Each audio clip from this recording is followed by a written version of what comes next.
I had 4 companies in Lebanon, one of them with 600 employees. I had the biggest sports club in the region. I slept, I woke up, nothing. I lost everything. Known as the Lebanese Tiger, is a former professional basketball player from Lebanon who has now transitioned into entrepreneurship. Fadi El Khatib. Michael Jordan called me to train with him for 2 months. What's the biggest lesson you've taken from him? Mental toughness, unbelievable. So take it as a lesson. Say what I've done wrong, I will not do in my next step, I will not do in my next game, and then work on it. Do something different than any other place. Because you know Dubai, copy paste, copy paste, copy paste. Competition is extremely high. I'm curious to know, and for people who do move here, who are expats, what advice do you have for them to connect with the local people here who are like the big players? Definitely. What's up, guys, and welcome back to First Things First. We have a special guest today, Fadi El Khatib. How are you doing? Good, yeah. I'm very good, thank you. It's good we get to sit down and finally chop it up. Yeah. I've seen you out and about at your gyms, but we haven't had like a full, in-depth conversation before, so this would be good. Yes. How do you introduce yourself these days? Because you've accomplished quite a lot. Yeah, I mean, with my name, only. Fadi. The name holds weight. Yeah. That's better than, nicknames and, yeah. I mean, because of what I've done in my career and, after my career and, doing it to the community, and especially in sports. So the name is more important than anything. Yeah. Yeah. And you're from Lebanon? Yeah. Yeah. Yeah. How did you get into basketball? Well, it's a funny story because I used to be a soccer player, football player.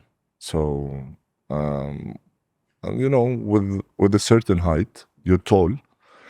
So you had a growth spurt early on. So I was 10 years old and then playing soccer every single day. And then the coach in my high school, a basketball coach, called me in. He's like, you're tall, we can use you. I was like, I don't play basketball. He's like, just try. First practice. It's like, you can feel that this guy is talented without training. And it was the first time I literally catch a ball. And fell in love with it. I was like, I kept playing football and basketball in high school. But, basketball took over everything. My life, my mind, and I was training by myself because back in the days, you didn't have the facilities you have now. Yeah. No basketball courts. You need to create your own hoop. And I used to create my own basket at home, So, and then it continued. From high school, started pro, the age of 15, signed the first contract. It was, something in the country, like, a 15 years old boy to come sign his first contract as a professional player. That's, that means something. And he pushed me. He was, he was like, listen, you're talented, you're skilled. I'm going to be aggressive with you and tough. So I can handle. And he was one of the reasons that mentally I was tough in my career because my high school coach was extremely tough again with me, extremely tough. So he's like, you average 45, 50 points in high school. If you go score 40 points, I'm smashing you in front of everyone. And gave me this challenge between me and myself that I need to accomplish this and I need to make him happy. And it, it's everything in here. So, and it started from there. I didn't expect that I will be where I will be right now. And my friends used to tell me like, you're going to be the best player in Asia. You're going to be the best player in Lebanon at the age of 16, 17 years old. And I was like, no way. And, when I started seeing that I'm competing against the big boys in our country and, the older players, I was like, no, I can do it. Now I'm taking it seriously. And then, the career started with playing outside, being named All-Star Asian player, named the MVP of Asia, for years and then winning multiple. And then the kick-off, the change of my career came at the first World Championship we participated in. Because Lebanon, we used to go to Asia, play in Asia as a national team. Being destroyed from most of the Asian teams and just, leave the tournament. In first round, second round maximum, never qualified to the quarterfinal. In 2001, we went in young players. I was about 19, 20. We were young group of players. We went to the airport going to participate in the Asian Championship. That will qualify you to the World Championship. None of the federation people came with us, neither to the airport. They're gonna go, they're gonna be smashed, come back as usual. Went out there in China. Played against UAE in first round and won the game. I had 2 free throws, no time. Time is over. We're down by 1. I need to score both to win. Or if I score 1, we tie, we go overtime. If I score nothing, we end up losing, we're going home. We go home. Scored both, qualified second round. Played second round against Korea. We got beaten by 24 points. Ended up, we made it through to the quarterfinal, we won. Ended up facing Korea in the semifinal. And the semifinal, if you win semifinal, you're in the World Championship. Because they take first, second, and third. We played Korea. Few days back, we got smashed by 24 points. We ended up destroying them. I had probably one of the best games in my career. My point guard had one of the best games in his career. Won World Championship. So a team, few days back. How did you turn it around? Yeah, few days back, I just switched. Went to the lockers. I told them, listen, they humiliated us. So we need to humiliate them now. And, there is certain ways when you play against this team, then the other team, sometimes you play a tough, aggressive way against, sometimes you slow your game because the other team is playing super fast. So against Korea, we were extremely aggressive. Yeah. Very tough. And that's where, we got the win. And then played against China at their home court, lost by 9 points. They had all the NBA players. We qualified to the World Championship, went to the World Championship next year. And there where I was recognized globally. Yeah. I was 5th in the world in scoring, ended up with the World Championship. I was ranked number 1 in steals, ranked number 9 in steals. Michael Jordan called me to train with him for 2 months. Damn. With Tim Grover. Spoke about me. What year was that? It was 2003. Yeah. 2002, we ended up 2002, we finished the World Championship. Directly from the World Championship, left Indianapolis to Chicago. Because we were training in Chicago for the preparation of the World Championship. So Tim Grover saw me over there. He called Anthony Ibrahim and he told him, I want the kid to come back after the World Championship. I want to train him in.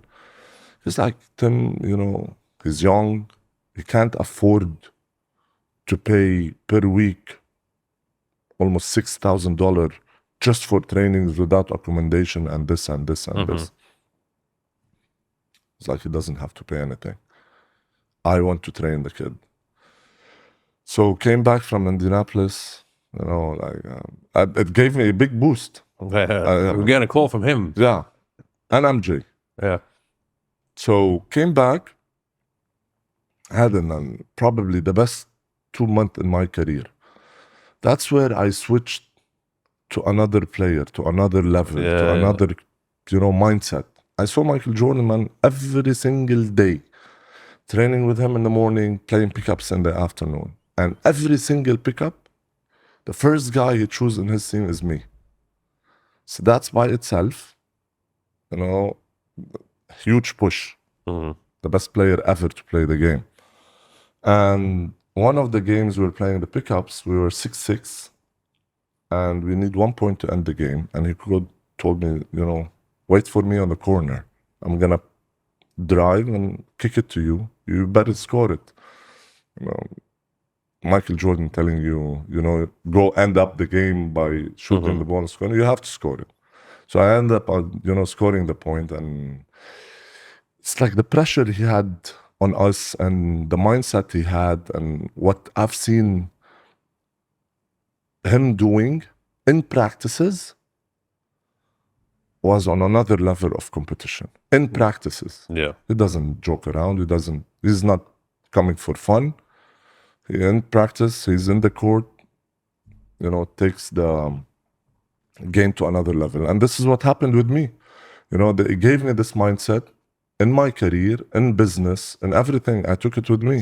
So 2002 was the switch in my career.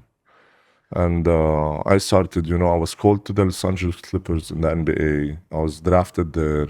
And then played in Europe, played in China, played all over, played against 2 times World Championship more, ended up with 3 times in the World Championship.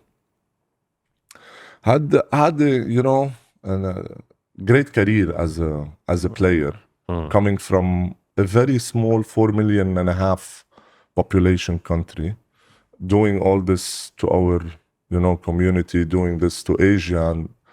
And they always ask me, I was like, what I care about is what added value I gave to the basketball industry in our region. I don't want to be called the best player to play or who's the best player, he's the best player. No.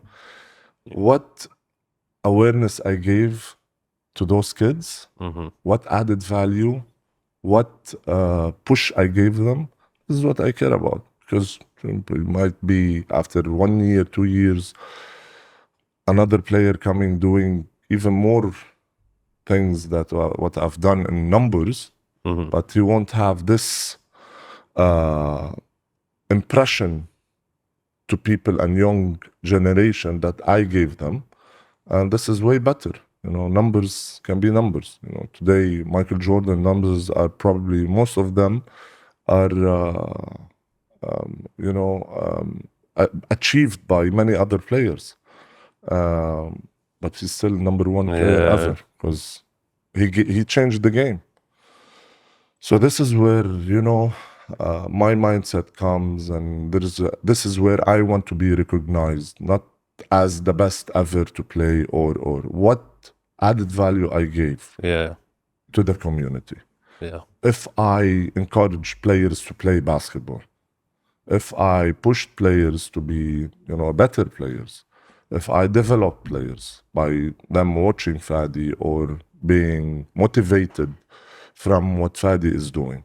So if you go from there and you put this mindset, this is what you want to do, that means you're not only working for yourself and your numbers, you're working for other people and their community.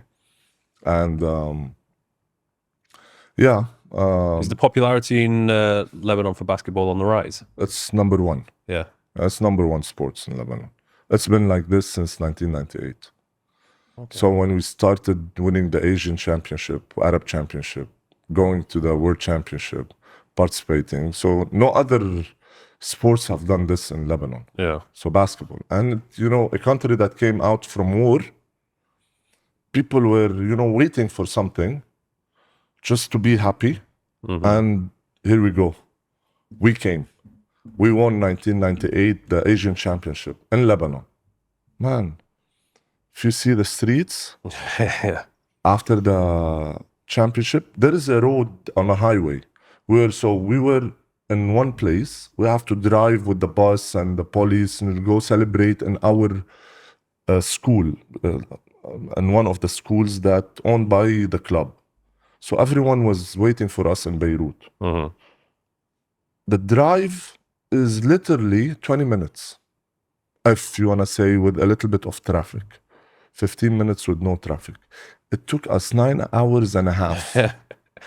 People were on the roads we had probably, if I don't want to be exaggerating, they were around 2.5 million on the roads. Just, throwing rice on us, champagne. Man, if you go to YouTube, put 1998 celebration of Sagesse Club winning the championship, you'll be like, I've never seen something like this. So, because people were waiting for something, there was not really another sport. Yeah, coming out from a war, big war, and the country is, is building up, and the basketball came. Yeah. That's why, basketball became, number one in Lebanon. People were following, investors were putting money in there, companies, brands, and sponsoring the teams. So you see the final game or the Asian Championship when it happens in Lebanon, man, you see all the club is billboards with brands. All the court, you don't see wood, you see brands on the court. Just sponsor, because it's the ratio of people watching on TV is probably the highest ever until this day when we played in 1998. So everyone wants to invest in basketball because they're doing, achievements. If they're not doing achievements, no one will put a penny there. How does it work? Is it any team from the Middle East, are they counted in Asia? Yeah. Like the league or the championship? No. So obviously I know the NBA and how that works, but I'm not too clued up on how basketball works in different parts of the world. Asia is now Australia and New Zealand is part of Asia. Okay. So you have all the Asian teams, China, Korea, you have West and East Asia, and and it's massive in China. Yeah. That's where Yao Ming's from. Yeah. That's where, so Yao and me, when it was in the same generation, and there, the comparison between Yao and myself was ongoing because we were, going up together. Yeah. In the same year, competing in the national team together. And he's definitely the best ever to play in Asia by far. Yeah. And to me, he's he's top 3 big guys that came ever to the history of basketball. If he wasn't injured and he got injured with the foot, he's on another level. Yeah. But it was a privilege for me to be, up there. Who's best player in Asia? It's Fadi or Yao. Go on YouTube, Fadi and Yao against each other. So, and we competed. I had him on 16 stitches in one game. And he's got a fair amount of height on you as well. Yeah. And he's 7'6"? 7'6". Yeah. And there was like and we were playing how tall are you? You're 6 foot. 6'6". 6'6", yeah. So we were playing in Qatar, Asian Championship, qualifying for the World Championship. And he was trash talking one of the big guys of my team. So I told Yao, stop it. It will be personal between me and you. It's like, your turn is coming. Next play. Went to the basket. 16 stitches. He went crazy. Crazy. I told him, we, saw him after probably 10 years in another Asian Championship I'm playing in. And he called, he was telling the president of the federation, he's like, see this? Was because of this guy. So, and saw him in China because I played there. Great guy, great businessman. But, it was great for us to compete, in Asia. And we're nothing to be compared as a population with the Asian countries. Yeah. We're 4.5 million competing against Australia, New Zealand, China, Korea, Iran, all the big countries around us. And still, second, third, first, all the time. They were like the golden years of basketball, for me at least, from like 2000 to 2008. Yeah. I was really into it when I was growing up because I had a Nintendo 64 game console, yeah. and one of my cousins gifted me this game. I think it was NBA Jam 99. The one you jump. Yeah, the crazy, like the front flips and the back yeah. flips. So I wasn't really into basketball, and then I started playing this game, and I started getting to know the players. Me and my brother would play against each other, and then I started getting more intrigued about basketball. But at the time, we didn't have cable TV, and I wanted to like watch the matches, particularly all the All-Star games and the slam dunk contests, because back then they were serious. This was, I'll always remember. To me, I still think Vince Carter's 2001 is just like the best. He was like the first to do some of those dunks. So I would get my neighbor who had Sky, which was the cable TV. So I got him to record all the matches on a VHS, and then I would watch it back. It was you know, to me, it's even before that. To me, Michael Jordan era is probably the best. Because the basketball game back then, it was completely different than now. Now it's more open, more show, more fun. You watch games, you'll end up with 140 points again. 140 points, man. If you go play in Europe, you will not get 140 points. Because the game is more open, the defense is loose. You have defensive 3 seconds. You cannot double team unless you're double teaming. You cannot help, you cannot play zone. Back in... They had the Michael Jordan rule, Detroit Pistons, which is smashing Michael Jordan every single... Yeah, they had the best defense for a long time. They smashed Jordan, man. That when Ben Wallace was playing? No. It was Isaiah Thomas, Joe Dumars. Back then, Dennis Rodman was with the Detroit Pistons. But they were... The game was more aggressive, which I love. It was way more fights aggressive. then. Even in 2000, 2002, 5, it was way more aggressive than now. Now, you'll see physical players, but you don't see this aggressivity. Watch Shaq, man, when he used to play. Yeah. You'll understand. Shaq, if he's playing in this era, he will average probably 100 points every game. 100 points with the rules now.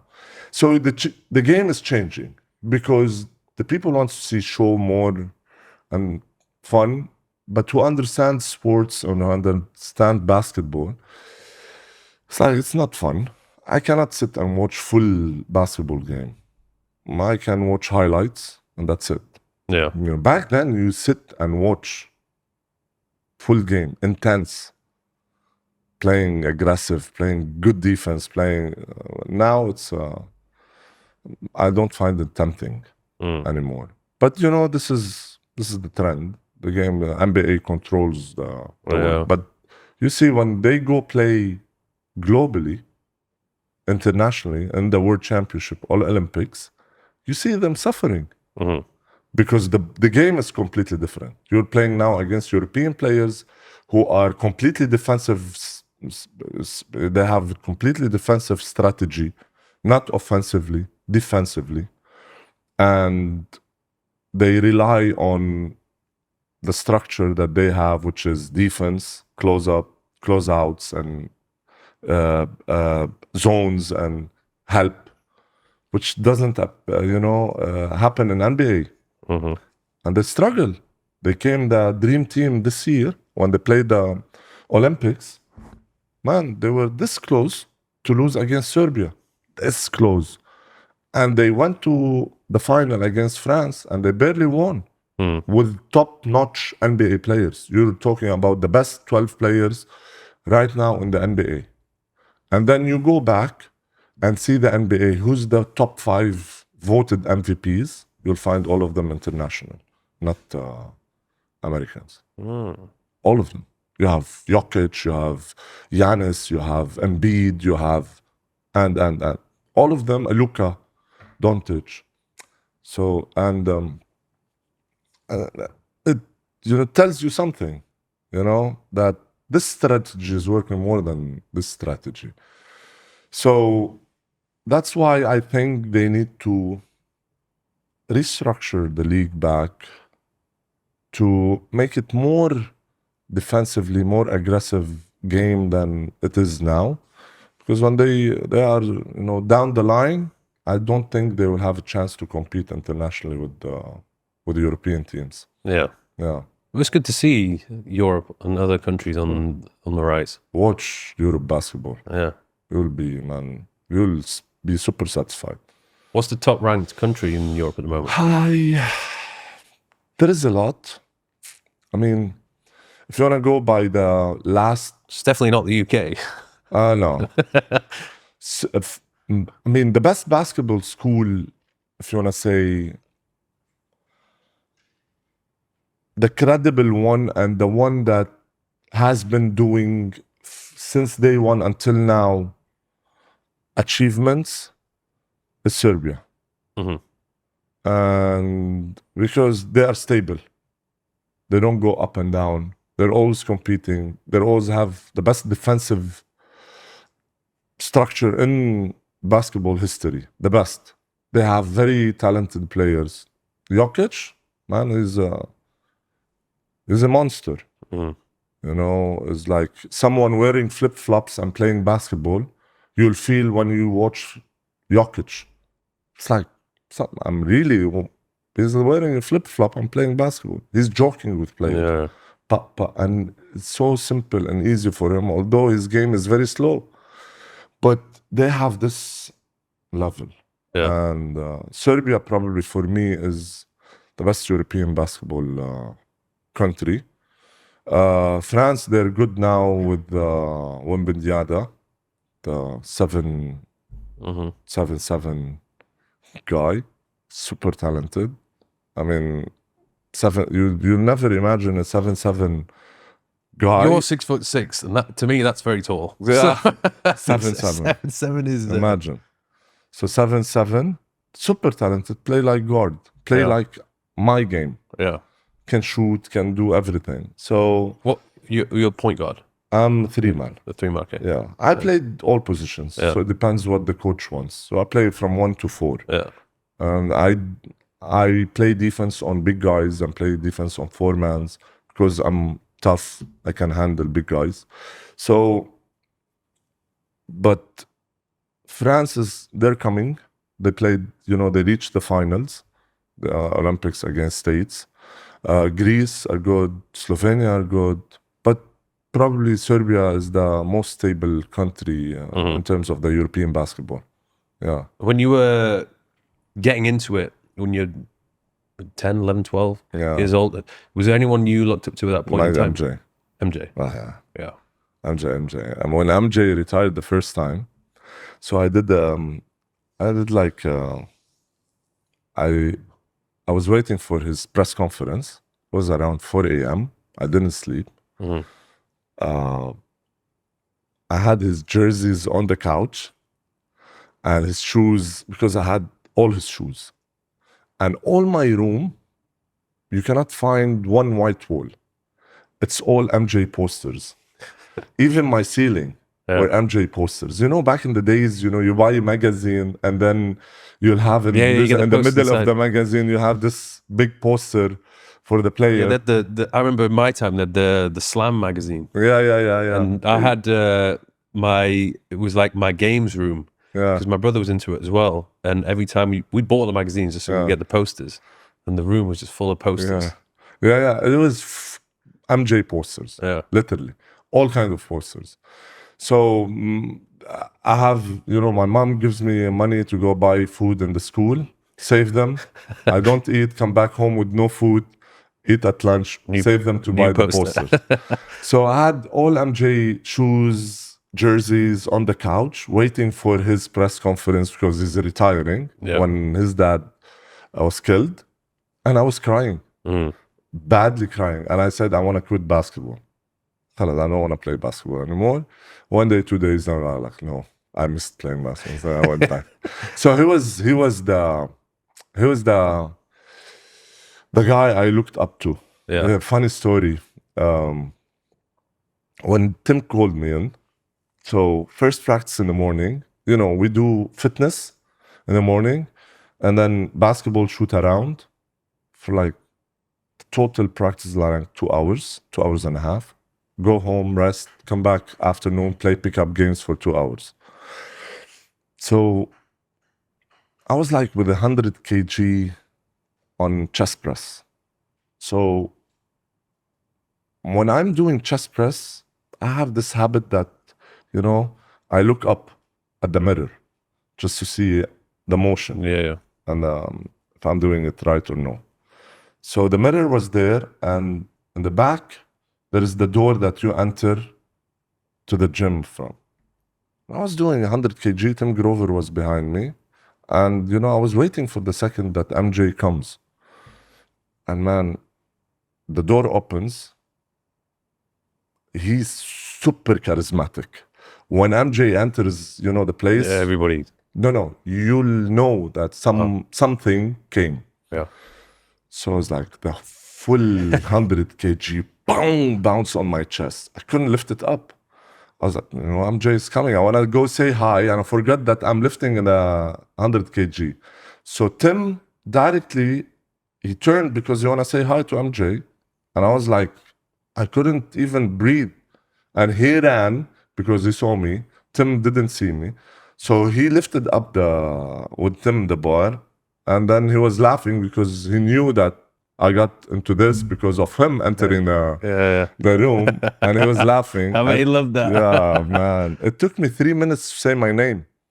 I was like, what's your name? And I was like stuck in another word. Just looking at him, was like, is that you? So I'm saying now, the one in the posters. It's like, a dream. It was a dream. Mm-hmm. So, and we got into a great relationship since then. Mm-hmm. And it was the best woman of my life. But that was MJ to me. What's the biggest lesson you've taken from him? Mental toughness, man. Yeah. Unbelievable. He's, and the best lesson, it doesn't joke around. Outside the court, do whatever you want. Inside the court, you're playing against 5 years old, 6 years old, at 70 years old, you have to smash them. There is no way you'll give them chance to compete. Yeah. Ever. And he's that tough. He is that he's structured this way. That's why he became the best player in the world. You see talented players now, yes. More talented player than Michael Jordan, yes, they are. They can shoot better, they can jump better, no one can come close to him. Yeah. Ever. The only player I feel that he took something from MJ is Kobe Bryant. Other than Kobe, there's no one. Yeah. LeBron has zero chance to be compared to MJ. Yeah. I mean, if you want to put MJ and LeBron will be weak in front of MJ. Weak, mentally. The guy is... We used to play pickup games. I was like, man, it's pickup between me and myself. It doesn't joke. NBA players, high-level NBA players. Ray Allen, Michael Finley, Tim Hardaway, Antoine Walker, Charles Oakley, Jamal Crawford, Corey Maggette, Sama, all of them in the pickups. He smashed every single person inside the court, with them or against him. You make a mistake, man, you're gonna be in trouble. Yeah. They try to compete with MJ. Yeah. Game over. The Last Dance is such a good documentary. Yeah, amazing. It's really, it really kind of shows, like, because for me, it was all of that happened kind of a bit before my time, so I didn't get to kind of witness it live. Yeah. So it was amazing to watch it and be like, oh, like, okay, this is why he was the GOAT. Super inspiring. Yeah, super inspiring. I guess it's something you're just born with. Yeah. Like his mental toughness. Because can you teach that? No. You can grow it. You cannot teach it. Yeah. You can help people to have kind of not mental toughness, but to be tough to handle things in their life. It's a character you're born with, and you grow it. You work on it if you have it. So there's a lot of players I faced in my life, super talented. Tried to work with them, but they cannot handle pressure. Yeah. You know, mentally, even if you try to work with that, you will be the guy, you know, handling all the pressure and taking all the pressure off their shoulders. And this is, you know, I've seen it. But for you to work on it and grow it, yes, by experience, things you challenge in your life, things you face in your life, you challenge yourself. Good coaches as well. Having good coaches as well. Having good coaches helps. Yeah. Sometimes and sometimes not. But it goes again, you know, you might have a bad coach, tough, aggressive, in a bad way. You have to, you know, you have to stick to whatever is coming through that way and stand up. You know, you cannot, if he's against you, or there is groups in the team, or there is players that they're creating groups against you, you fall down and you say, no, you stand up and you face and you walk. And I said last time, you know, imagine it's like you're running and you hit a wall. Okay, when you hit a wall, you want to continue. What will you do? Turn, go back? No, work it out. Climb the wall, break the wall, you know, go around the wall. There is ways. You know, just don't hit, turn, go back. Yeah. This is, you know, you lost, you failed. Yeah. So, and this is in sports and life and business and everything. So it depends on you. You want to continue, find your way. Don't just turn around and go back. You'll go back to zero. Yeah. You'd be obsessed, Yeah. persistent. Just Yeah, keep yeah, going. yeah. Which I think there's less of that in today's world. I feel like people are just more soft. They give Yeah. up easier. I mean, especially in the new generation, social media, and you know, being overrated because of the social media. And then when they face something, they end up, you know, sitting down and, what should I do? Yeah. We didn't have this privilege of social media at all. My days probably had zero social media. We didn't have phones. But we were tough, you know. We worked out to be handling obstacles, challenges, and what comes in our way to face it. And you know, I say there is two things in life: success, lesson. I don't call failure, loss if you lose or anything is you're losing. You're learning to succeed, you know. And if you start from there and stop doubting or regretting anything you've done before that failed you, then you will end up taking the right steps in the next, you know, step you want to take. Because if you'll say, okay, I failed, what should I do? You sit down, start crying, depression, stress, because you failed, and then you'll end up doing nothing in the next step. So take it as a lesson. Say, what I've done wrong, I will not do in my next step. I will not do in my next game. I will not do in my next practice. And then work on it. Don't say, I just want to, you know, improve, challenge my... No, work on it. There is ways Yeah. to work on it. What was one of the biggest losses that you had to deal with? Everything happened in Lebanon. The revolution, you know, when happened, I lost everything.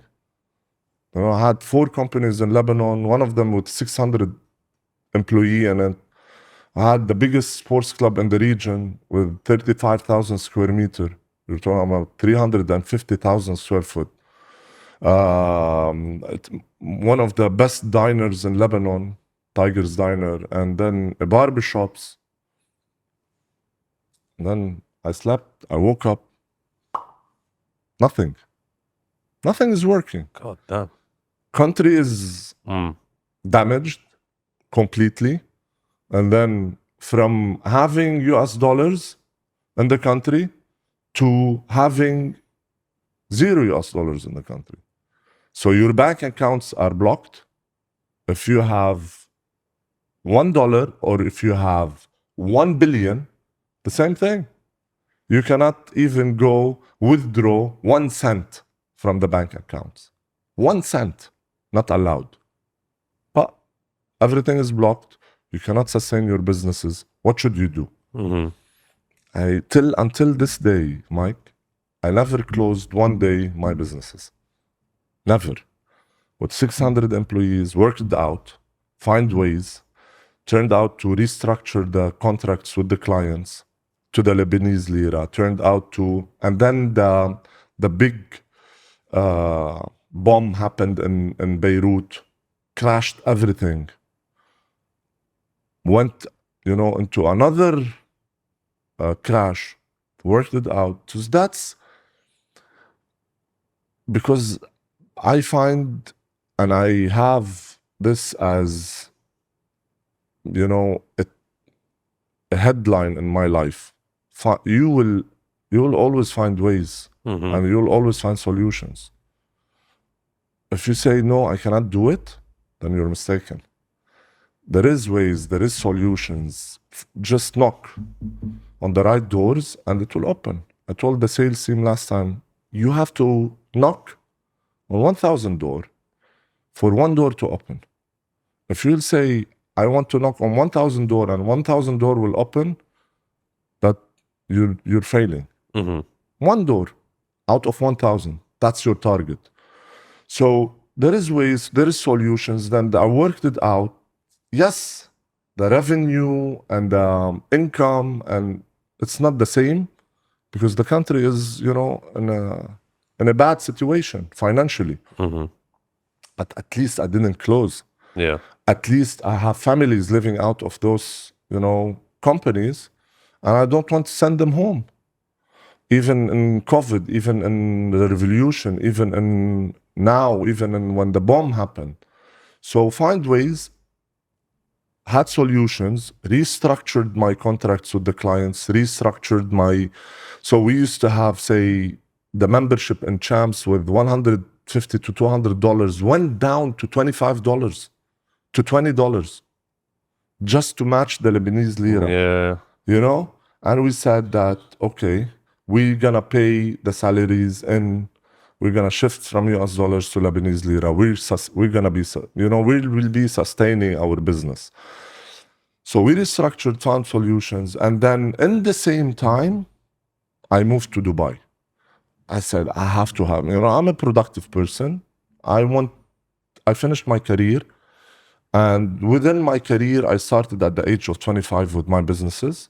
But I said, I will not stop at the age of 40 and do nothing and watch that, my companies are in a bad situation now. I need to find another way to keep on growing what I believe I want to grow. My business, my name, my brand, my Champs. And it happened. I went, knocked on the doors that I need to knock on, and find my ways, opened academies in schools. That's where, I started Champs Academies in school, basketball. So the first Champs gym was in... No gym. No. I just rented basketball courts in schools. Okay. To open the basketball academy. Just to put my leg or foot inside Dubai. Because everyone, I'm known in Dubai, in Emirates, and people were waiting, if Fadi comes here with his knowledge and what he's doing in Champs, it will be good for the community. Yeah. And then it was a great success. And then I rented out in COVID, in the middle of COVID. Yeah, I was here for COVID. Lockdown. Yeah. And I was in Lebanon. I rented out the warehouses in Kos. And everyone was against me. They were like, what are you doing, man? We don't know where we're going. We don't know if the country will open after 1 month or 2 months. We don't know if the sports industry will be back to where it is because it's COVID. It might take 1 year. I felt it. And I said, we will rent because we have to. We cannot stay in schools. We have to have our own club.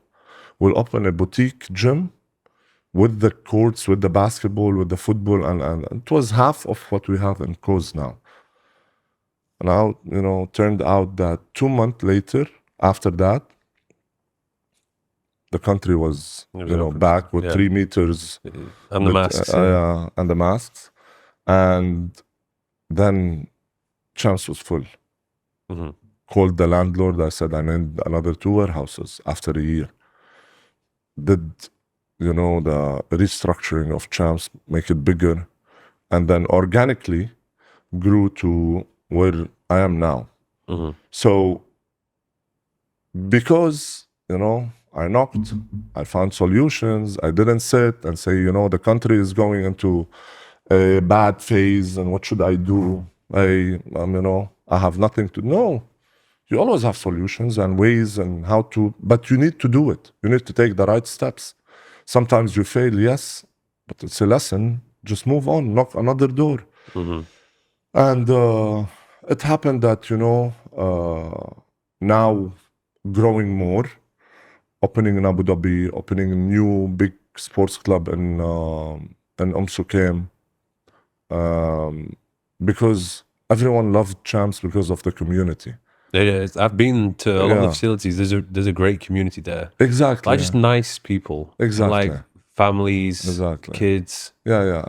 And I've seen my fair share of gyms in Dubai, and there's something different about Champs. Like, I understand why it works.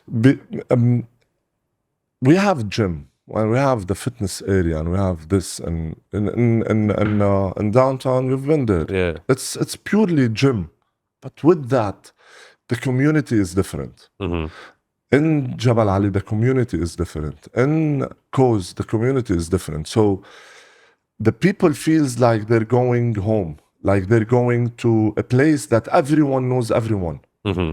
And that's where, you feel like today when you go to the barber shop, you feel like you're happy going to the barber shop because you're sitting, Catching up with the guys. yeah, exactly. If you go to another barber shop, no one is talking to no one, and you're sitting cutting your hair, you leave.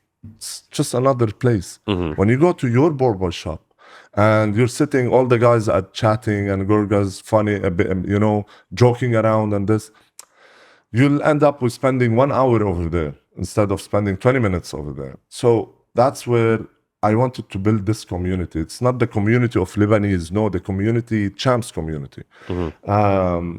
And I don't want it to be identified as any other gym, as, no, good people goes there, they train, they feel fit, but they are known that they're going to train. Yeah. You see Champs, Serious people. yeah. They're coming to train, enjoy the, atmosphere in there, shower and leave. Yeah. So that's probably the thing I love the most in Champs. Mm-hmm. It's not anyone can come in now and do an outstanding facility.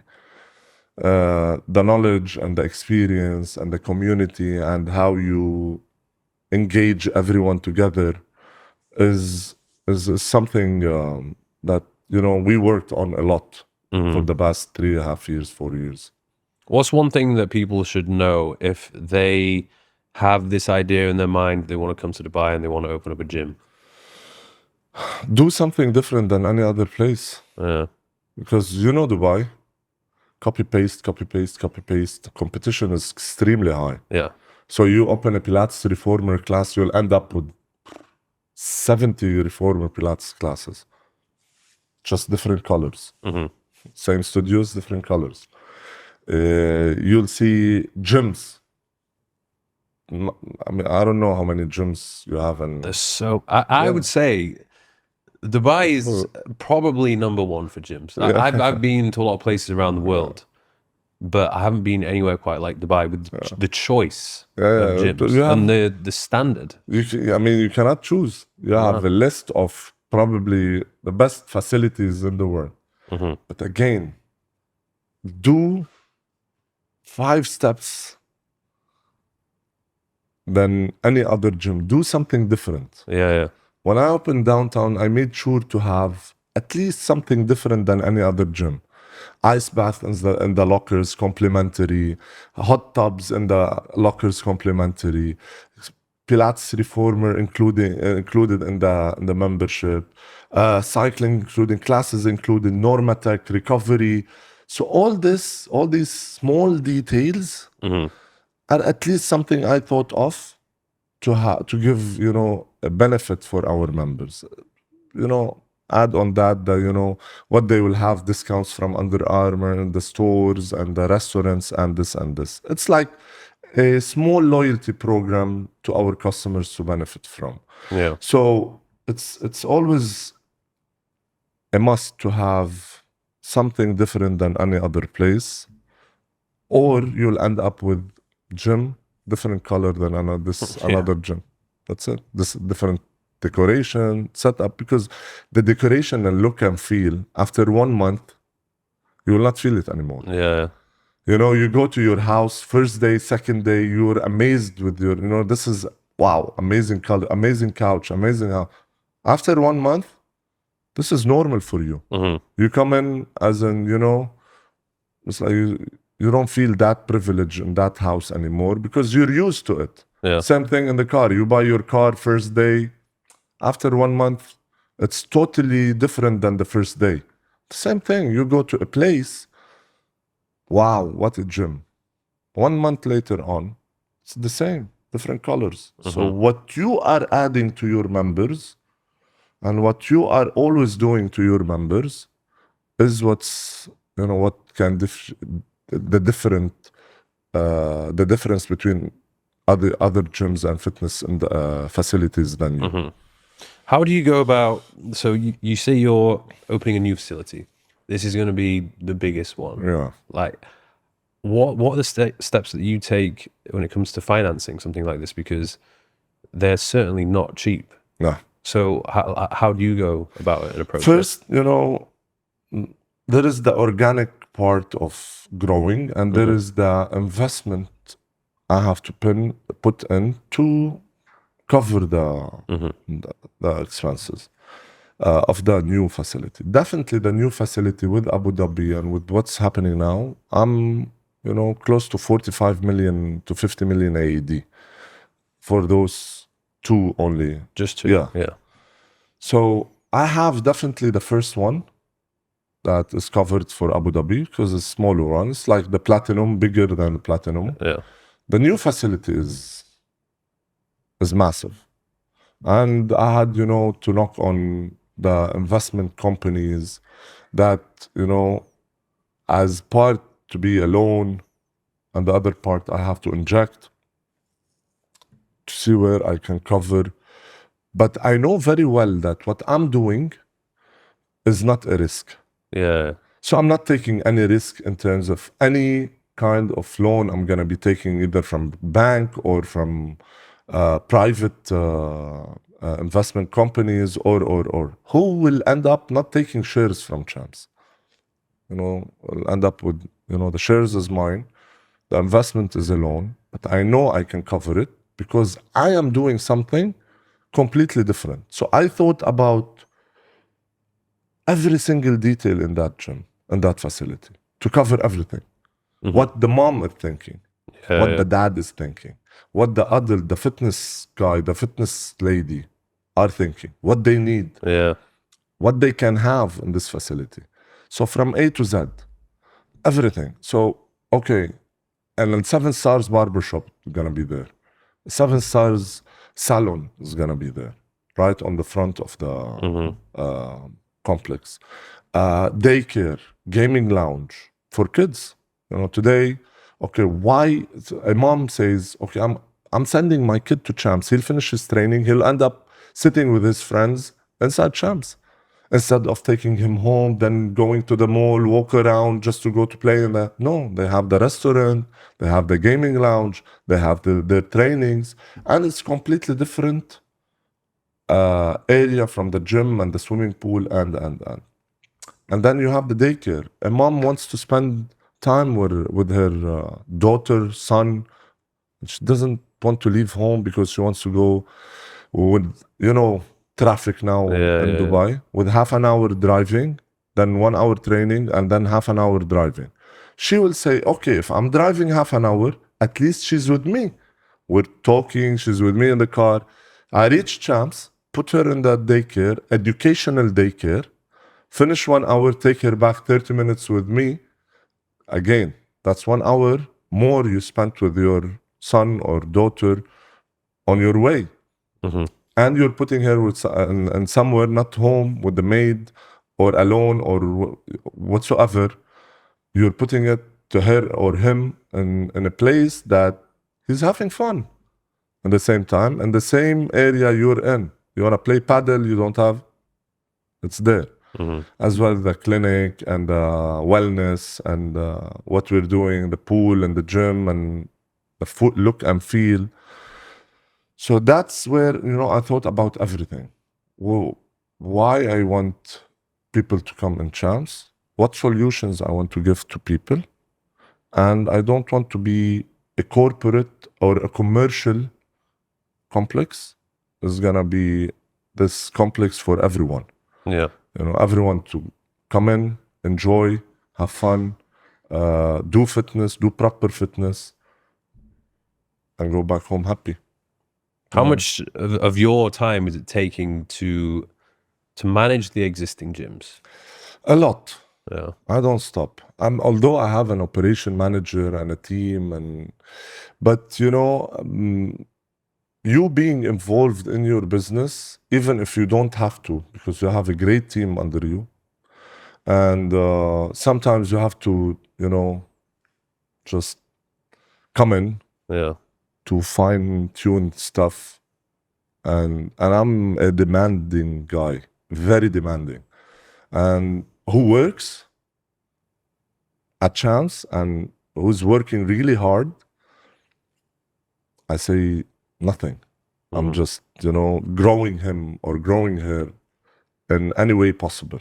Growing, not just, if you come like, example, a customer service and you're working really hard. Now you're customer service manager, you're working really hard. You're the customer service manager for the full facilities. Then you end up with a branch manager. I'm growing people who wants to work, who's working really hard, who doesn't want, who's working half. I'm demanding. Yeah. And I'm tough. How big is the team? Big, around 100 and plus. Yeah, 100 plus. And I think we're going to be reaching around 200 with the 2 facilities. But I'm happy, because at least I'm pushing people to do something they want to do. And there's sometimes, trust me, people started with me in the customer service. They're branch managers now. And on this 2 years or 3 years with me, I asked them to resign 2 times. Those people asked them to resign 2 times because I told them, you have talent, you're skilled, you're a very hard worker, but you're ending up throwing everything in the garbage because you don't want to work. So resign or work. He ended up with a branch manager. And he was a customer service. And the credible branch manager. So there is times, you push people to take out the 200% from them because you see something in them. And there is sometimes, you know that this is the max he will give you. And that's it. But when you see people that they are credible, they can give you a lot, and they are downgrading themselves because they're loose, they don't want to work, you'll end up now. I need to switch the button and press on their nerves. Is there some similarities from being back on the basketball court, trying to get the best out of your team players? It all came from there. Yeah. Everything is happening in my business came out from the basketball courts. From, when you are in the spotlight, under the spotlight, and you are the captain of the team, and you are the leader of the team, and you have this pressure on you from the fans, from the management, from the coach, from the president, from the players. So you're handling it, and you want to take, everything out from your players to put it on the court. Then, you'll continue this into your business. I used to tell my players, listen, go, give everything you have. Put the pressure on me. Just go, have fun, but give me 100%. Decisive games, just give 100%. Leave the pressure on me. When there is pressure, trust me, I will be there to handle it. Yeah. So this is easing things on the players. We have someone backing us up who can take the pressure, and we can take the pressure off him when needed. So this mindset, it continued with me in sports. And you see, many athletes succeeded in their businesses because they had this mindset, the same mindset. MJ, Shaq, Kobe. Yeah, Shaq's a crazy businessman. Ooh. But he was a dominant guy. And he was the guy who's really he's probably the most dominant player ever to play the in basketball. The most dominant. And he ended up with, the best businessman in the world. He's into business a lot. Starbucks, I don't know, everywhere. So because he had this mindset, I took it with him. He used to tell players like, just throw me the ball. Yeah, I'll destroy the basket. Don't worry. And he is, you see Shaq live, should end up. This is nothing close to the scream that we used to. I would have hated, regardless of how tall I was, I would have hated to defend him. Yeah, no one loved him. Man, he is. I saw him 3 times. He's bigger than this beam, bigger than this wall. Just a big guy. Extremely big. Extremely. I don't know how players used to defend him. Probably they will end up with 3 days, 4 days recovery after that game. Monster. And we're talking now. Imagine when he used to be bulky, muscular. And he used to crash the basketball. Yeah, I've seen a few videos where he goes and dunks it and then tears down the whole thing. Yeah. He's massive. So I think they had to redesign basketball nets after that. They did. You know that they redesigned the whole basketball rims because of Shaq? Yeah. Because he ended up every single game breaking the basket. Not the basket, not the rim. The whole thing. The whole thing falls down. Yeah. The whole thing, even the backboard, he broke the backboard. That's when he was playing for Orlando, wasn't it? Yeah. God. So he took this mindset into business and he succeeded. Yeah. So tell me, how are you managing all of this and also being absolutely shredded to the bone? Because you have a sick physique. For people who don't know, like he's diced. He's got a 6-pack. Seems to be similar to me, just the perma shred, the perma 6-pack throughout the year. Okay, I'll tell you something. People probably will not like my lifestyle, but I'm against sleeping. Oh, interesting. Against. I hate sleeping. You go into my whoop. Yeah, probably, I was gonna say. Man, it's all red. Non-stop. Probably I'm gonna receive an email from Whoop soon. Like, are you okay? Like, no, just take it off. Don't wear this thing anymore, man. It's not helping. Yeah. So, and people told me this, and they know my lifestyle. They say, Fadi, it's gonna get into your head when you see your numbers with your lifestyle. It's gonna get here, and you're gonna be affected. I was like, this will not make it. I'm wearing this just to know how many times I'm waking up with the 3-4 hours time I'm sleeping, calories I'm burning, heart rate, and everything. I'm not looking to the recovery. I'm not looking into the setting the record for how many reds you can get. I find sleeping a waste of time. I love to be productive, and I love, if I sleep 3-4 hours and I am with this energy, why should I sleep 8 hours? I'm fine. My body is really in great condition. I'm not falling down, and it's been not 1 year or 2 years, years of this. So Yeah, you've always been like this. yeah. So I sleep 3.5, 4 hours. You go to the average is 4 hours, 50 minutes of sleep with the high and low. There is one day I slept many days, 2 hours and 30 minutes. That's it. Guys, I want to take a quick break from the podcast to show some love to Whoop. I've been rocking the Whoop band since 2021, and it certainly will not be coming off my wrist anytime soon. I use this to hold myself accountable when it comes to staying on track and being the best, healthiest version of myself I could possibly be. I am obsessed with sleep. Maybe not as obsessed as Fadi is, but I definitely am. I try to get 7 to 8 hours sleep, and since I've had Whoop on my wrist, it helps me to not only understand what my sleeping habits are like, but what things I can do to ensure that I get the longest and best quality sleep. And also, one of the great tools it has is the recovery tool. So I use this tool to decide when and what I should be doing in terms of my training. Okay, so if I'm getting a bad recovery, I take a day off.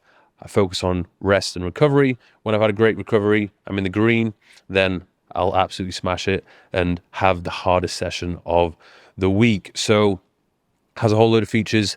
Definitely recommend it. If you haven't got it, give it a try at least. I can give you a free month if you use my link. And without a doubt, there's only one thing that's going to come from this. Your health, your fitness is going to be on the rise when you have this on your wrist, which is going to hold you accountable. Back to the podcast. What's the restorative sleep like? Bad. So, with the 4 hours, I'm telling you, average, it's a 2.8 ratio of waking up. How many times you wake up with the time you slept? It's around 2.8 times. With light sleep is higher than the deep sleep, and I burn almost 4,000 to 4,500 calories every day. I eat healthy. I sleep good for my body. I do proper recovery.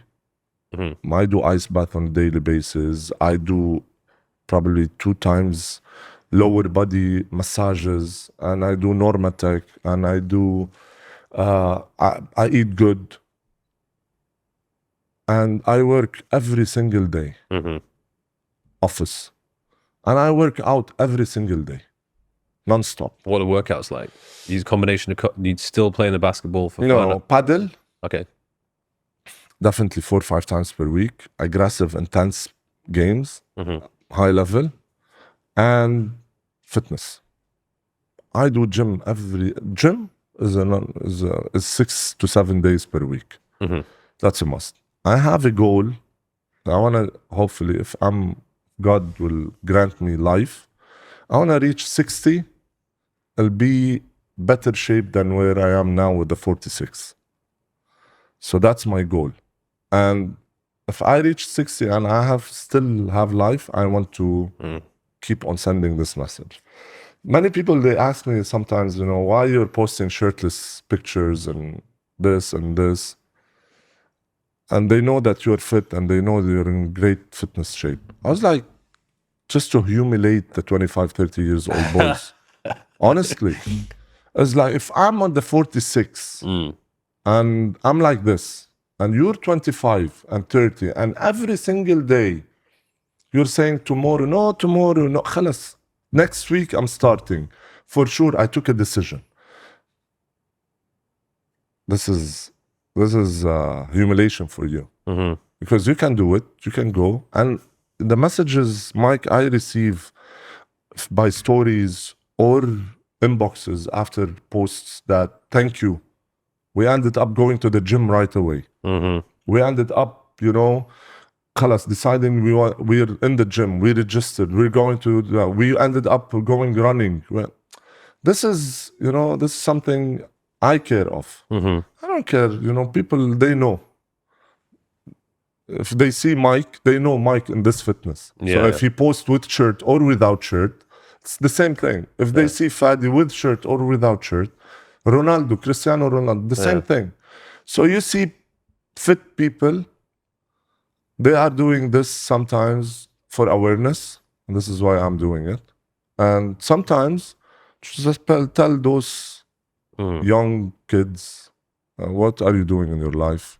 Yeah. And I was in a Forbes speech last time, and I told them there is two things, investment with financial investment and investment in time. What we are asking from people who are not going to gyms and who are not who they are, they are extremely against fitness, to invest 30 minutes from their time, minimum, to 1 hour, 3-4 times per week, just to invest in their lives, not in their body, in their lives, because this will change completely their lifestyle. So, and then you end up with investing in your car, watches, businesses, and then paying a lot of money. And now, is it hard for you to invest half an hour to 1 hour, 3 times, a total of 3 hours per week, just to go and be fit and do something for your own body? So, again, this is where I come from. I want to be this example, and you're a role model for people. I mean, like you're like the boss of the gym. You're trying to encourage people to give 100%. You're literally walking the walk and talking the talk. Like, you can back it up. I don't understand why people would get annoyed at you posting a topless picture. I mean, there's, you have to understand other people's as well mindset, that, or where they're coming from. They might find it as, jealousy, or Fadi showing off or whatsoever. So there will be, then, you can't be perfect. To out of 100, you might be having 60% of those 100 people liking what you're doing. 40% they won't, they hate. That's fine, or 40% they like, 60% they don't. At least there is people that, you're doing something for them. The other people, you're not doing something, they're talking. But you gave those 40% something. So hate or talks or doubting or whatsoever, it's part of our life, you cannot satisfy every single person.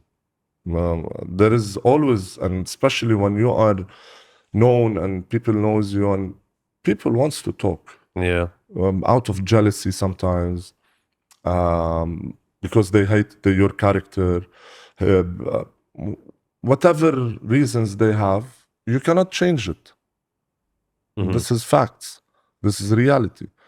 But look at the other part, what you are doing to the other people. This is what you should care about. You're giving back to the community. You're giving examples. When I see, like, my assistant started with me a year ago, and the assistant HR. And now I've seen them for the past probably 2 months in the gym after work. I was like, respect. I loved it. Yeah. And they see me working out every single day. And now you see a couple of other employees hitting the gym. And they started, and because I always talk about it in all my meetings with them, everything. So they were like, it's like, if he's doing it on a daily basis, and we are at that age, and we're not doing anything, and he's at that age and he's doing it in every single day, then what's the excuse? And it happened that my assistant, she always posts, like, on LinkedIn, on my LinkedIn, she's handling the posts on LinkedIn. So all my posts on LinkedIn is about this. It's about awareness, sports, fitness, and how. And she was like, if I'm posting this and I'm not doing it, so I'm doing something wrong. So she's in the gym now every single day, and the assistant HR and the coaches, basketball coaches, you see them, and so it's satisfying for me. It's super satisfying. I don't care about people what they will say. You can say whatever you want. Haters will hate whatever you do. So you cannot change their minds. They came out on social media to do something, type on from their phones, put a bad comment, and that's it. Move on. I leave the bad comments. Never deleted them. Yeah. Yeah. What would you say to people who they have an excuse where they're like, oh, I don't have time, you know, I've got a family, I've got kids? Because that's one thing I can't relate to them in that sense, because I don't have a family yet. I don't have kids yet. So obviously I have more time. I have more freedom. But for those people who are using that card saying, hey, look. That's excuse. That's excuse, man. Excuse. Just excuse. Because I know someone who works, but they wake up 5:30 a.m. Because they don't have time after that. And they go do their workouts early in the morning because they don't want to have excuses after not to work out. And they have a great lifestyle. And they're fit. Super fit. And when there is a will, there is a way. Yeah. You cannot say, I don't have time. Wake up early. Suffer for 1 week from waking up early. Just do it for 1 week. And after that, tell me if it's normal. It's a routine or not for you. And then you will see your life, how it will change. You will sleep better, not me. But you will end up with, productive day, very productive day, because you started your day with sports. And then now you're productive, you're ready. And then your life, your condition, your medically, you'll be in a better don't tell me that, after work I'm super tired. Do it before work. If that's the excuse, do it before the work. Yeah. Shower, leave to work, leave to office. If you have to be there 8, do 5:30. Finish 7, shower 7:30, you're at the office. Yeah. Don't give excuses. There's always a way. You just have to make the time. Exactly. And they are lazy, man, to wake up. Yeah. Lazy, just lazy. 5:30, I have to wake up. Man, impossible. Sleep earlier. Yeah. And enjoy the work after, enjoy the time after your work, and I end up doing it. Weekend, take off. At least do it 4 times per week. Yeah. And you will be in a different situation. You'll have more energy. Yeah. You'll just feel amazing. It's interesting because obviously with what I do, it's a lot of the bodybuilding. I like to lift weights. I do that obviously because I want to look a certain way, but for some weird reason, I just enjoy it. I enjoy going to the gym and doing the same exercises that I've been doing for 17 years. I don't know why. It's just like it's a meditation for me. It's something which I enjoy to do. Now, that doesn't mean that those people also have to do the same thing, because for some people, it's just like mind-numbingly boring. Just find some sort of activity which gets your body to move, that elevates your heart rate, and the thing you enjoy doing the most, just do more of that. I always tell them, you don't have to have, being fit doesn't mean you have to have 8 packs or 6 packs or 4 packs. Not at all. Being what being fit means is like having a decent body, healthy lifestyle, doing work, you're working out. That's it. This is what you need. You don't have, if you see a certain person or, I want to be like him, great. That's your target, go for it. If you want to be fit, go work out. Do something, move. Don't sit and say, I want to be fit. At the end of the day, I'm doing nothing. So you have to do the step to start doing what you want to do. And so you don't have to be shaped with abs, core, girls with the glutes, legs, whatsoever. You can be fit, looking great without all of those features. A lot of people who tend to have all those features on social media are usually not very mentally fit. They have a lot of issues. So don't always compare yourself to them. I know. It's hard. And it's hard. I mean, to find few that you can communicate with from those people, I've seen. Yeah. You'll end up with probably a ratio of 2-3%.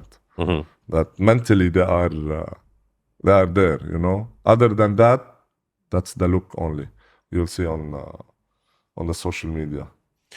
Recently, you've been appointed. Is it the head of the Dubai Sports Council? By the head of the Dubai Council. So That's Sheikh Mansour. So what's all that about? It's first, definitely there is a lot of things we have to give and we have to do in terms of being ambassadors, sports ambassadors in Dubai. Second, it's appreciation also to what we have done in our career, what we are doing in the country. And definitely it's an appreciation, but the pressure on the shoulders, because you have to keep on doing and more now. So we have definitely a lot of plans with the government, with the Dubai Sports Council, with Sheikh Mansour and Khalfan Bulhol, which is the second guy under Sheikh Mansour, and Saeed Al Harib and Dubai Sports Council. We have to do a lot of things to give back to Dubai in terms of sports. Being around, have plans, brainstorm, put your structure, and they will support. And it's not that they will support financially, they will support you in the plans. If it's a credible and, you know, a good plan for them. So that's the main reason of having us as Dubai Sports Ambassadors, and to help the sports in Dubai keep on growing.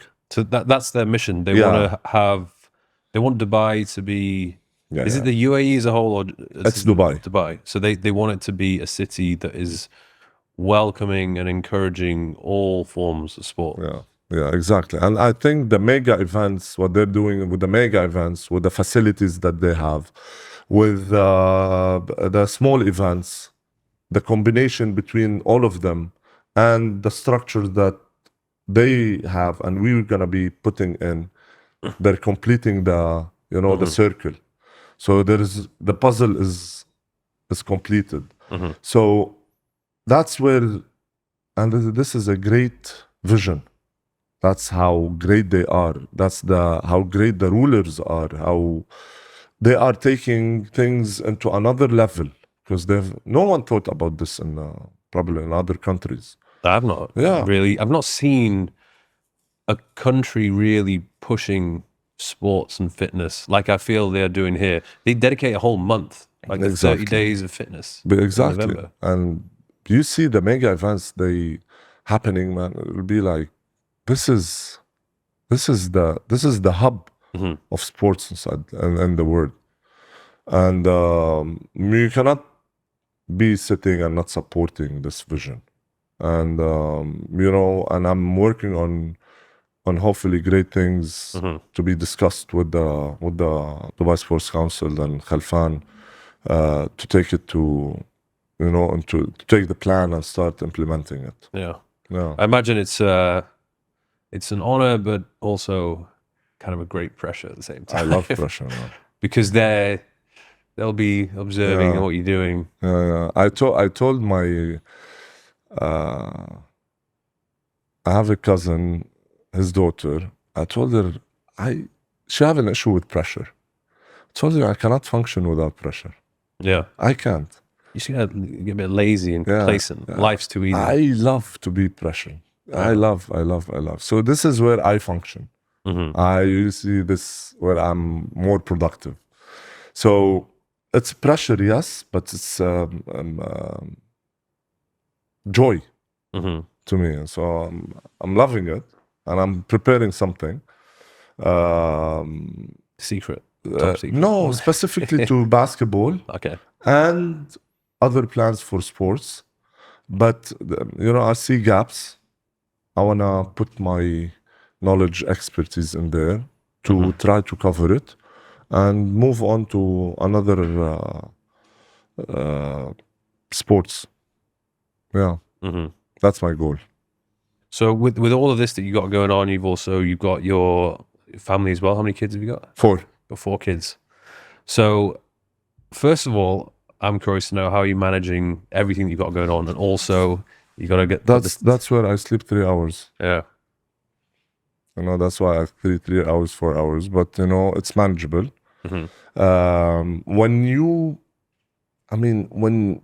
When you want to give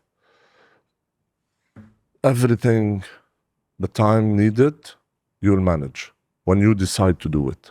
But you have to decide, you know, you have to structure, you have to decide, you have to give time, quality, and everything to every, you know, category you have in your life. And it's tough, yes, but again, it's something I love, you know, to do, and it's enjoyable. And yes, the work is taking a lot of time, but at least I'm managing, you know, because that's where you came from, a hassle that happened in your country, and you have to rebuild and restructure everything from scratch. And it happened. I have to live with it and move on. How do you sort of encourage your kids to be mentally tough and have this ability to overcome challenges when, you know, Dubai is a very comfortable and convenient place? So the 2 eldest, they live in Canada. They used to play professionally in Turkey. Their mindset is another level in terms of mental toughness. They lived with me in the courts. They've seen everything. They witnessed everything. So they understand, and they took this from me, especially the eldest. And I predict he's going to be drafted to the NBA in 2027. 6'9". Damn. Another level of talent. Another level. So they have this mindset because they lived the career with me. But super. I asked them probably 4 years ago, this is what you want? This is the career you want? And they said yes. I was like, I'm going to switch. I'm going to be an asshole now. From being a dad to someone that, you know, being someone you might not love. I was like, yeah, okay, this is what we want.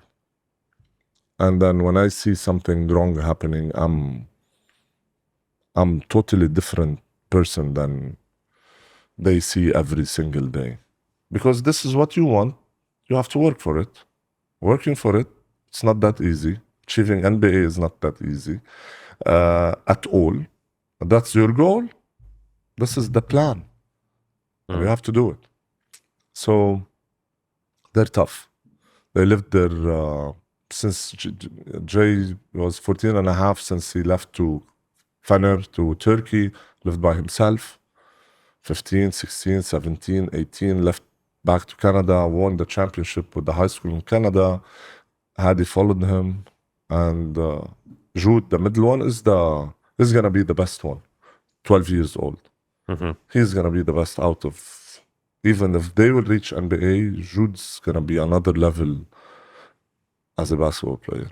And his mindset is probably, it's like you're knocking on a wall. You can't, yeah, he's that tough. Extremely tough. Yeah. So they are built genetically to be mentally tough. Took some from me, and definitely they saw my type of life and how I'm living my life inside the court, outside the court, with the team, outside the, you know, and they took something for sure. Yeah. But I worked on it as well, so with them, and it's they're gonna be hopefully, crossing fingers. So Jay, hopefully 2027, if not 2026. I don't want to be that optimistic, but hopefully 2027. Yeah. You go, if he does make it, we go over to the States and watch him. Oh yeah. Yeah. Yeah. It's gonna be, What teams does he want to play for? What I team don't do you care. want? You don't care. I don't care. Yeah. First year is gonna be anything. He will make it. Yeah. He's that dedicated to make the league. Yeah. Nice. And he got the European passport, the Turkish passport. So whatever happens, he can play in Europe. Mm-hmm. Do you ever go back to Lebanon much? No, No. Dubai is my country. Yeah. Do you face criticism from the Lebanese Yeah, people? a lot. And one of them, Why do you leave? they was like, it's not a hotel. When when the country is great, you come back. When the country is not good, you leave. I was like, I left when the country is good and when the country is bad. So Yeah. it's not about this, and it's not about being in a hotel or no. Mm-hmm. They damaged me. Government-wise, I've never been appreciated in my country. As people, yes. Mm-hmm. But as in terms of government, zero. Mm-hmm. I had government against me because I'm not political. I'm against all the politicians. And I was named to be the minister in sports. I refused. And if the revolution happened, I was the first guy against them in the revolution. And as well, against them in the social media. I destroyed them. Although there is a lot friends, but I'm against them politically. So, as an appreciation from the country, no. An appreciation from the people, yes. A lot. So, if you say out of 100%, I'm appreciated 70 to 75%. Yeah. From Lebanese people, if not more. And this is, a great percentage for me. But from the government, I've never been appreciated. There are always fights. They're always against me. When I do my businesses, they want to try to... Red tape everywhere. A lot. But they ended up reaching nowhere. Well, I feel like that's happening in the UK as well. Like, I love the UK. I love people from the UK. But the government and everything that they do just doesn't seem to make any sense. It's literally, they're driving people out of the UK. Yeah. And that's why so many people are moving abroad and relocating to places like here. Why? I say they damaged my business. They damaged my life. I wanted to, continue my life with the business, grow my business there. I was going to sign 3 locations for my restaurant. I ended up with, leaving everything there and restructuring in a country that gave me in 4 years as a government that my country didn't give me for the past 41, 45, 42 years. And what I've seen here from appreciation, 42 years over there, I've never seen it. Ever. So at this point in time, there's no Not businesses now. in Lebanon? I have. Oh, you still have some? They're still on. All of them. Okay. I never closed it because there is people living out from those businesses. I will never close it. So what do you have, restaurants? I have restaurants, the cleaning and disinfecting company, and Champs, and barbershop. Yeah. So I said, like, if the company is only breaking even, I'm keeping it. So at least you're paying wages. Yeah. So it's doing well, not like before, but at least, it's doing okay. Let it stay. But going back there, I love summer in Dubai. People leave Dubai. I go tan. In the summer? 50 degrees. That's how much I love Dubai. Yeah. I had my business in 2004 here, before the recession. When the recession came, I closed and this. But I used Which to come, business? Car rent. A car rental? Okay. Yeah.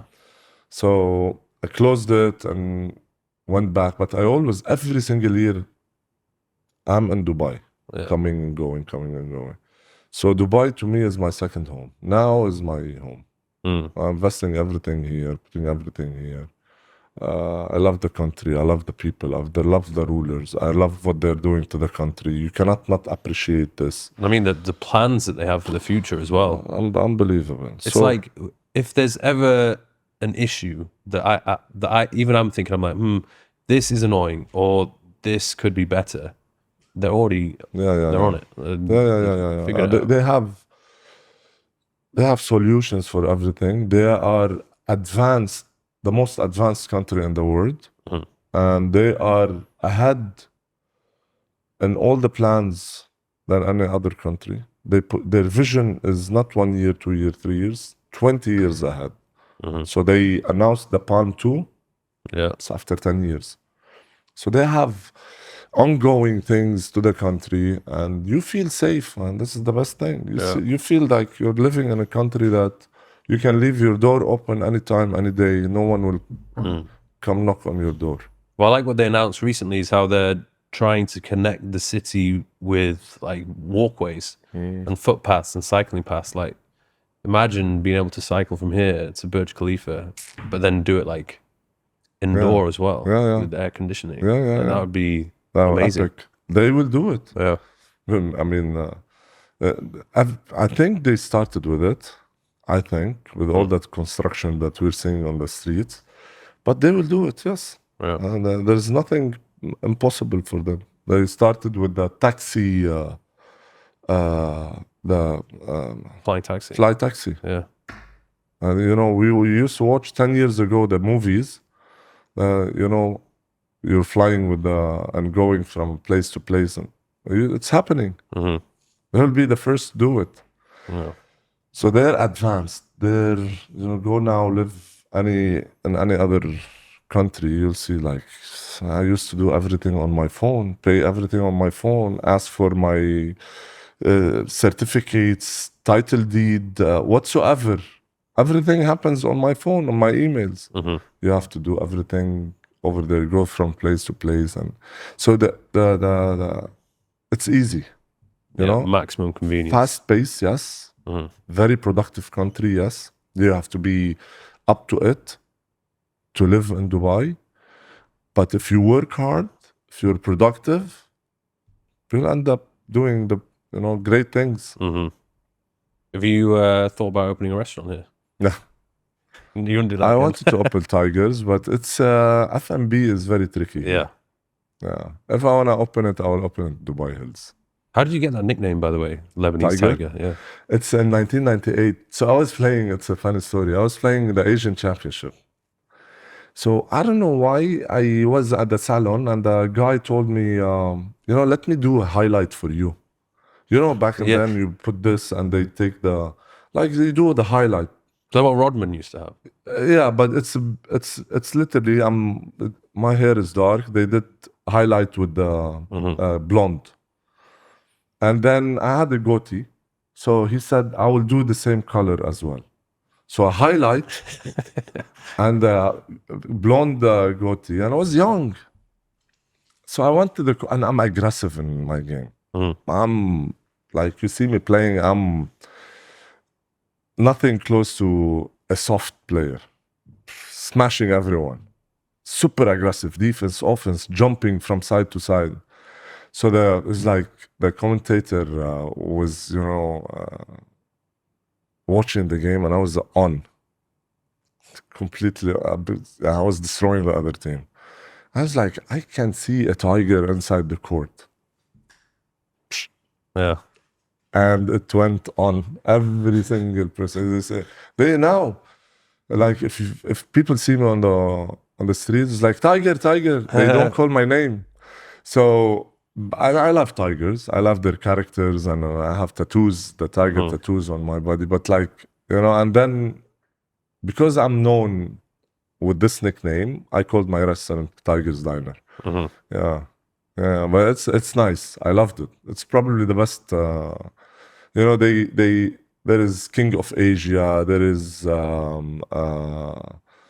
couple of other nicknames came out, but Tiger is is my favorite one. That's a good nickname. Yeah, good character. Yeah. Even if you're because of your character is aggressive character, tough. It's good. It matched probably my character. Yeah. So aside from the new gym which you got opening up, what plans do you have coming up in 2025? It's my new hopefully will be on shelves in March, April, hopefully. What? It's in my new energy drink. Oh, okay. Yeah, it's 2 phases, so 2 categories. Energy drink, 1 with 3 flavors, top line. And the second one is combined hydration and vitamin drink. It's gonna be the first in the market with combined hydration and vitamin drink, with the same name and with 3 flavors as well. So this will be my focus point now in 2025. So you'll launch that primarily in Dubai or throughout the whole? In Dubai, in Emirates. Yeah. Second step directly in Saudi and go to the region. Well, I guess you've got the contacts in place to make Yeah, that happen well. And I mean, I got into this because my close friends, he owns the biggest distribution companies in the region, and Of what? Just everything. drinks? No, everything. Okay. He's the biggest distribution in all kind of brands. So he goes in any supermarket, gas stations, they beg him. They beg their company to put their products in because their products are the best in the market. Yeah. Top notch. So when I was sitting with him presenting the idea, I was like, I'm getting in the IP. I'm not getting in as a distributor. He loved the idea. And having him and the company as partners, shareholders with you, that's another level. So this will make definitely the taste and the look and feel, this all something, and having a great distributor who understands where he's going is everything. So that's exciting. Yeah. I've got a question because I'm curious to know, and for people who do move here, who are expats, what advice do you have for them to help them maybe connect with or build relationships with the local people here who are like the big players? Because I imagine if you come here, you've been here for a few years and you start to meet these type of people, the sky's the limit with the businesses that you may want to start. Yeah, definitely yes. But in the same time, Mike, credibility, honesty, loyalty is more important than anything for them. So it's not what you do, what you're wearing, what you drive, what. No, it's those 3 things. You're honest, you're loyal, you're credible. You're not playing around, you're not sneaking, you're not doing this for just to take out something from them or they're super smart because they're probably, it's the best country in the world, and everyone wants to get to know these people. And they will not let you in their circle if you're not credible, honest, loyal, pure honest and pure loyal, and have zero intention from their friendship to make business. If you're looking into, okay, I want to know this person. If I will be introduced to this guy, I will be doing this business. I will be doesn't happen this way. So because they are honest people and loyal people, and because they're with great heart, most 90% of them, and because of that, they want this from the community, from the other people who are trying to be close to them. So that's the advice. That makes sense. Yeah. Awesome. Well, I appreciate your time. And Pleasure. For anybody who's watching this, who's coming to Dubai, looking for a gym facility to train at, check out Champs. I think regardless of where you stay, there's going to be one pretty close to you because you've got them fairly dotted out around the city. So very good gym facility, and they've got a lot more than just weights. It's a lot on offer. Thank you. So, Thank you, Mike. no worries, man. Thank you very much. Pleasure.